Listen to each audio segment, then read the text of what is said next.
Why do some ancient artifacts degrade over time? Imagine uncovering a piece of history that has survived thousands of years only to find it crumbling in your hands. Why do some ancient artifacts fall apart while others stay remarkably intact? The answer lies in the complex mix of chemical, physical, and biological forces that act on these objects over centuries or even millennia. First, chemical processes play a big role in deterioration. Metals like iron and copper tend to rust when exposed to moisture and oxygen. This process, called corrosion, weakens the metal and causes it to break down. Glass can also degrade when water leaches out ions, especially in environments with acidic or alkaline soils. Organic materials like bones, wood, and textiles are especially vulnerable because acids and bases in the soil can dissolve or weaken them over time. Physical forces are another major factor. Think about pressure from soil or sediment, or the constant rubbing from wind or water. These forces can cause cracks, fractures, or surface wear. Freeze-thaw cycles are particularly damaging in cold climates. When water seeps into cracks and freezes, it expands, making the cracks bigger and eventually breaking the material apart.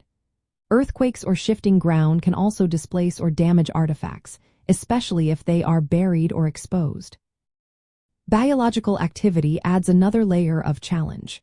Microorganisms like bacteria and fungi feed on organic materials, breaking down bones, textiles, and wood.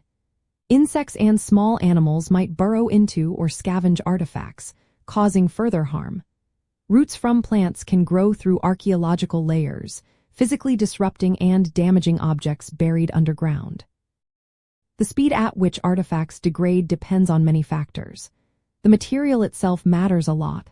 For example, the Delhi iron pillar has resisted corrosion for over 1,600 years because of its unique composition and manufacturing process. How the artifact was made also influences its durability. Some ancient techniques, like surface treatments or alloying metals, can make objects more resistant to decay. Environmental conditions are key. Hot, humid climates speed up organic decay, while dry or frozen environments slow it down. Soil chemistry, such as pH levels and salinity, can accelerate corrosion or dissolution. Pollution and acid rain can also speed up deterioration, especially for metal and stone objects. Human activities can make things worse. Vandalism, looting, or careless handling during excavation can cause immediate damage. Even visitors touching artifacts can introduce oils, salts, or moisture that hasten decay.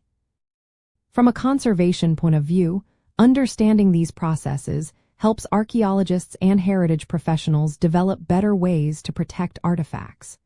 They carefully control storage environments, using climate control to reduce humidity and temperature fluctuations. They also use specialized treatments to stabilize corrosion on metals or prevent biological growth. During excavations, gentle techniques avoid physical damage, and protective coverings shield sites from weather and human interference. In the end, artifacts degrade because of a mix of natural and human factors that interact with the materials they're made from. Recognizing these forces allows us to take steps to slow down the process.